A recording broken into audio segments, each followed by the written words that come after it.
பண்ணமே time முடிஞ்சிடும். So கொஞ்சம் டீட்டெயிலாக பேசிட்டு இருக்கேன். இல்லை மக்களுக்கு யூஸ்ஃபுல்லான விஷயம் தான். டாபிக் எப்படி இருக்கு? நல்லா இருக்கா?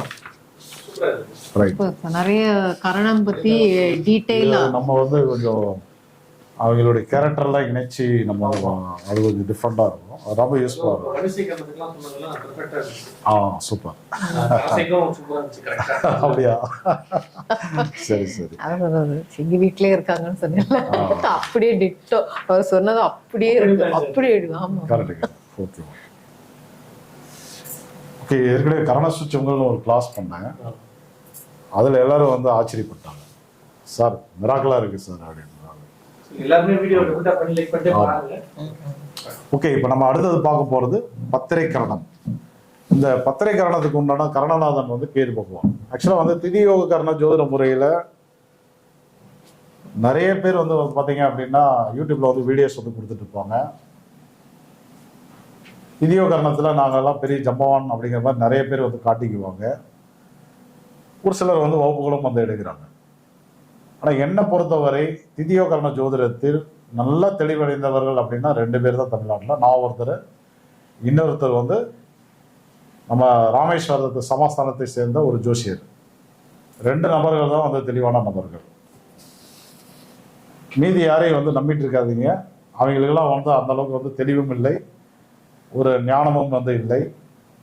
அதிக பொய், பித்தலாட்டம், யாரை வந்து எப்படி ஏமாற்றலாம், என்ன பரிகாரம் சொல்லி ஏமாற்றலாம் அப்படின்னு நிறைய பேர் தான் வந்து சுற்றிட்டு இருக்காங்க.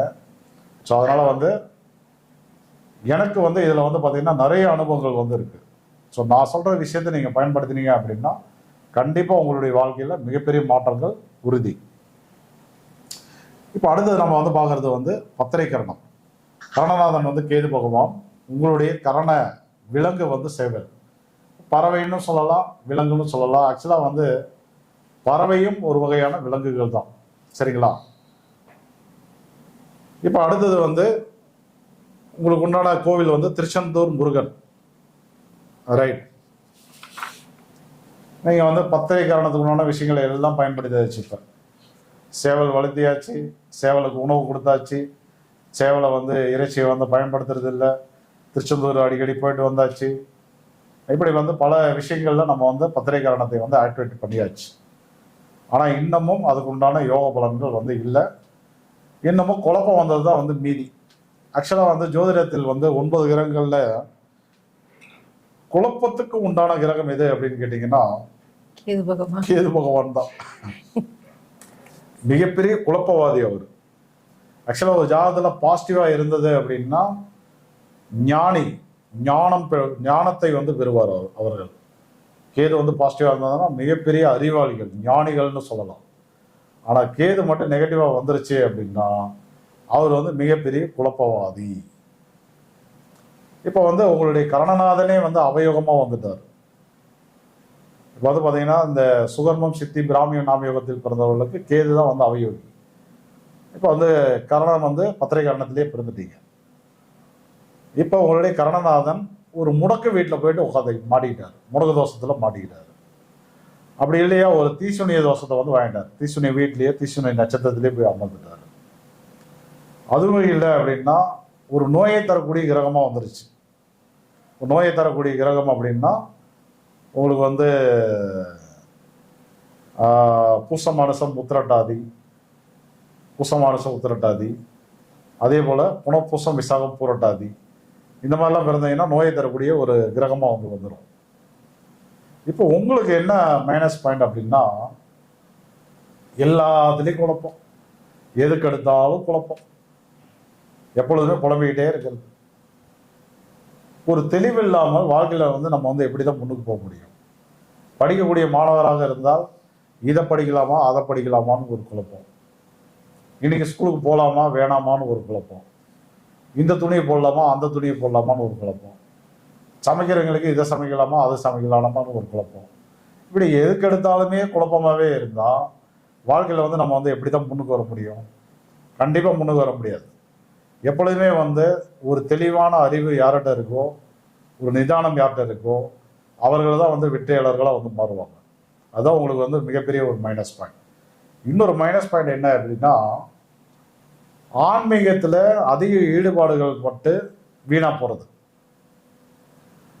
ஜோதிடம் உண்மை, இறைநிலை என்பது உண்மை, தெய்வ சக்தி என்பது உண்மை, கோவில்கள் என்பது உண்மை, எல்லாமே உண்மைதான். எல்லா கலைகளுமே வந்து உண்மைதான். ஆனால் அளவுக்கு மீறினால் அமிர்தமும் நஞ்சுன்னு சொல்லியிருக்காங்க. அதையும் நம்ம வந்து எதிர்தான் ஆகணும். குறிப்பாக கவனிச்சிங்க அப்படின்னா, வாரத்தில் 7 நாள் 7 நாளும் 7 தெய்வங்களுக்கு வந்து விரதம், 7 நாளும் 7 தெய்வங்களுக்கு வந்து நடைபயணம், 7 நாளும் 7 தெய்வங்களுக்கு வந்து பூஜை புனஸ்காரங்கள், அளவு கடந்த பக்தி. இது வந்து என்னன்னா, ஒரு தெய்வத்தை நீங்க பிடிச்சிங்க அப்படின்னா, உங்களுடைய இஷ்ட தெய்வத்தையோ, உபாசன தெய்வத்தையோ, குல தெய்வத்தையோ, உங்களுடைய கரண தெய்வத்தையோ, ஏதோ ஒரு தெய்வத்தை பிடிச்சிங்கன்னா அந்த 7 நாளுமே கும்பிட்டா கூட பிரச்சனை இல்லை. இங்க நடக்கிற தவறு என்ன அப்படின்னா, ஒவ்வொரு நாளைக்கும் ஒவ்வொரு தெய்வங்கள். இப்போ 9 விதமான கிரகங்கள் வந்து இருக்கு. அதுதான் வந்து பிரபஞ்சத்தை வந்து இயக்கிட்டு இருக்காங்க. 9 விதமான கிரகத்திற்கும் 9 விதமான கோவில்கள் வந்து உண்டு, தெய்வங்கள் வந்து உண்டு. 9 கிரகமும் உங்க ஜாதகத்தில் நல்லது பண்ணா நீங்க ஏன் இவ்வளவு கஷ்டப்பட போறீங்க? அப்ப உங்க வாழ்க்கையில கஷ்டப்படுறதுக்கும் கிரகங்கள் தான் காரணம். நீங்க சில நல்ல பலன் அனுபவிக்கிறதுக்கு கிரகங்கள் தான் வந்து காரணம். அதே போல 9 கிரகங்களுக்கு கோவில்கள் வந்து இருக்கு. இந்த 9 கிரகங்கள்ல எத்தனை கிரகம் நல்லா இருந்துச்சோ அந்த கிரகத்துக்கு உண்டான கோவில் ஏதோ அதுக்கு நீங்க போனீங்க அப்படின்னா வாழ்க்கையில வந்து முன்னுக்கு போக முடியும். எந்தெந்த கிரகங்கள்ல உங்களுக்கு நெகட்டிவா இருந்ததோ அந்த மாதிரி கோவில்களுக்கு போகும்போது உங்க வாழ்க்கை வந்து சூன்யமா தான் ஆகும். ஒரு ஜாதகர் எல்லா தெய்வ வழிபாடுகளையும் நிச்சயமாக உறுதியாக எடுக்கக்கூடாது. என்னுடைய அனுபவத்துல மிகப்பெரிய உணர்ந்த விஷயம் இது. உங்களுக்கு நல்ல கிரகமும் இருக்கு, கெட்ட கிரகமும் இருக்கு, நல்ல தெய்வமும் இருக்கு, கெட்ட தெய்வமும் இருக்கு. எல்லா கோவிலுக்குமே போயிட்டு இருந்தீங்கன்னா எப்படிதான் வந்து வாழ்க்கையில வந்து முன்னுக்கு போக முடியும்? உங்களுக்கு நல்லது செய்யற கோவில்களுக்கு போகணும், கெடுதல் செய்யக்கூடிய கோவில்களுக்கு, கிரகங்களுக்கு அந்த தோஷ நிவர்த்திக்காக வந்து கோவில்கள் போகணுமே ஒழிய எல்லா கோவிலும் வந்து போகக்கூடாது. அப்போ அளவு கடந்த பக்தியால் வீண் போறீங்க யார் அப்படின்னு கேட்டீங்கன்னா, இந்த பத்தரை கரணத்தில் பிறந்த அன்பர்கள். அதேபோல் நிறைய பேர் வந்து கல்யாண வாழ்க்கையை வந்து கெடுத்துக்கிறீங்க, எல்லார வாழ்க்கையை வந்து கெடுத்துக்கிறீங்க. நீங்க கல்யாணம் பண்ணாமையே வாழ்ந்துட்டா கூட பிரச்சனை இல்லை. இல்லற வாழ்க்கைக்குள்ளாரையும் வந்துடுறது, இறைநிலையும் போட்டு குழப்பிக்கிறது. இப்போ உங்களுக்கு வந்து மீண்டும் பிறவா நிலை வேணும், ஞான நிலையை வந்து அடையணும், மோட்சத்தை அடையணும், எல்லா ரகசியங்களையும் கத்துக்கணும்னா அதே ட்ராக்ல போயிட்டா பிரச்சனை இல்லை. அதே ட்ராக்லயே போயிட்டீங்கன்னா அதே மாதிரி உங்களுக்கு ஒரு துணையும் தேடிட்டீங்கன்னா இங்க வந்து பிரச்சனையே கிடையாது. இப்போ ராமகிருஷ்ணர் இருக்காரு, சாரதா தேவி அம்மையா இருக்காங்க, 2 பேருமே ஆன்மீகத்தில் இருந்தாங்க, 2 பேருமே மோட்சத்தை அடைஞ்சாங்க. அப்படி 2 பேருமே வந்து இறைநிலையில் போயிட்டாலும் பிரச்சனை இல்லை. இங்க ஒருத்தர் இறைநிலை, ஒருத்தர் வந்து இல்லற வாழ்க்கை. இங்க பிரச்சனை வருமா வராதா? பிரச்சனையை வந்து வெடிக்க ஆரம்பிச்சு. அப்போ அதிகப்படியான பக்தி தான் வந்து இறைநிலையை முழுசா வந்து எடுத்துக்கலாமா, முக்தியை நோக்கி செல்லலாமா வேண்டாமா, இல்லை இல்லற வாழ்க்கைக்குள்ளார போலாமா அப்படின்ற ஒரு தெளிவில்லை. எதற்கெடுத்தாலும் ஒரு வித குழப்பம். இதனால் வீண் போகக்கூடியவர்கள் அந்த பத்திரை காரணத்தில் பிறந்த அன்பர்கள். இது என்னுடைய அனுபவத்தில் உணர்ந்த உண்மை. 100% கரெக்ட். ஆமா, பாருங்க, கேட்க கேட்க எல்லாம் ரிப்போர்ட் வந்துட்டே இருக்கு. நீங்களும் வந்து கமெண்ட் பண்ணுங்க, யார் யாரெல்லாம் பத்திரை காரணத்துல கமெண்ட் பண்ணுங்க. குருஜி சொல்றது எல்லாம், நான் சொல்றது எல்லாம் வந்து மிகப்பெரிய பிரபஞ்ச ரகசியம். ஆமா, நாமளே ப்ரூஃப் இங்க. ஆமா, எல்லாருக்குமே இந்த பிரச்சனை வந்து இருக்கு. நிறைய பேர் கல்யாணம் நடக்கல, நிறைய பேர் கல்யாணம் ஆகி ஏன்டா பண்ணோன்னு தவிச்சிட்டு இருக்காங்க. ஆமா, ஏன்டா கல்யாணம் பண்ணோன்னு வந்து தவிச்சிட்டு இருக்காங்க. ஸோ அதனால இப்போ வந்து என்னன்னா, உங்களுக்கு உண்டான பரிகார கோவில் கொடுக்குற தெளிவா பிடிச்சிக்கோங்க. அதே நேரத்தில் உங்களுடைய குழப்பங்களுக்கெல்லாம் ஒரு தீர்வு இருக்கு. மலர் மருந்துகள்ல வரக்கூடிய 39 மருந்துகள்ல ஸ்கெலராந்தஸ் அப்படின்ற மருந்து தான் வந்து உங்களுக்கு மிகச்சிறந்த மருந்து. ஆக்சுவலா வந்து வெறும் மலர் மருந்துகளே வந்து பணமா மாத்துறவங்க நிறைய பேர் இருக்காங்க. சும்மா ஒரு மலர் மருந்து ஃப்ளோர் ரெமிடியை வந்து கொடுத்துட்டு 1000 ரூபாய், 2000, 3000, 5000 வாங்குறவங்களாம் இருக்காங்க. நான் வந்து ஃப்ரீயா சொல்லிட்டு இருக்கிறேன். ஃப்ரீயா சொல்றதுனால குறைச்சி மதிப்பு போடக்கூடாது, சரியா? மிகச்சிறந்த குழப்பத்துக்கு மிகச்சிறந்த மருந்து வந்து ஸ்கெலராந்தஸ். இந்த மருந்தை நீங்கள் வந்து பயன்படுத்துங்க. நான் வந்து ஃபியூச்சரில் வந்து மலர் மருந்து வகுப்புகள் வந்து போடுறேன். செம மிராக்கலாக இருக்கும் அது. சரிங்களா?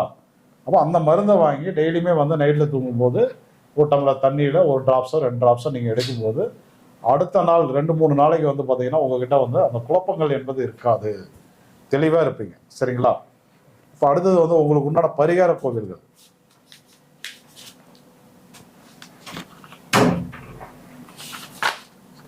பத்திரை காரணத்தில் பிறந்த அன்பர்களுக்கு உண்டான பரிகார கோவில் என்ன அப்படிங்கிறத நம்ம வந்து பார்ப்போம். இதில் ஒரு 3000-4000 வகுப்புகளில் கொடுக்கக்கூடிய கோவில்கள் ரொம்ப வேல்யூவானது. ஜோதிட ரகசியங்கள் நேயர்களுக்காக நான் வந்து கொடுத்துட்டு இருக்கேன். இது ஐயாவோட பல வருட உழைப்பு, பல வருட ஆராய்ச்சி, 25 வருட உழைப்பு அது. ஆமா, கரெக்ட். வந்து நேயர்களுக்கு வந்து ஃப்ரீயா இலவசமா கொடுக்குறாரு, நல்லா இருக்கணும் அப்படின்னு. ஆமா. நாகப்பட்டினத்தில் இருக்கக்கூடிய சவுந்தரராஜ பெருமாள் மிகச்சிறந்த ஒரு பரிகார ஸ்தலம். உங்களுக்கு பத்திரை காரணத்தில் பிறந்தவர்களுக்கு ஒரு மிகச்சிறந்த பரிகார ஸ்தலம். சென்னையில் இருக்கீங்க அப்படின்னா குரம்பேட்டை பக்கத்தில் இருக்கக்கூடிய பொலிச்சதூர் சனி பகவான் கோவில், சிவன் கோவில் தான் அது. அகதீஸ்வரர் சாமி பேர். சரிங்களா? அதுவும் உங்களுக்கு வந்து ஒரு மிக சிறந்த ஒரு பரிகார கோவில். அதுக்கப்புறம் வந்து கேட்டீங்கன்னாக்க இன்னொரு கோவில் கொடுத்தலாம் ஒரே இடத்துலயே.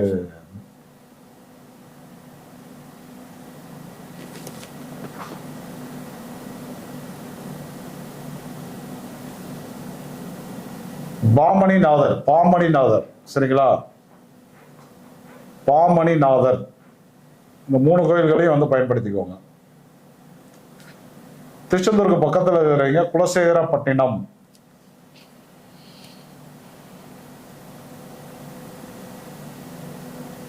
பாண்டீஸ்வரர் சாமி பேர். ஸோ அதையும் நீங்கள் வந்து பரிகாரமாக வந்து பயன்படுத்திக்கலாம். அதே போல் நீங்கள் அந்த கோவில் போகும்போது செய்ய வேண்டிய பரிகாரம் என்ன அப்படிங்கிறதையும் நான் வந்து தெளிவாக சொல்கிறேன், நோட் பண்ணிக்கோங்க.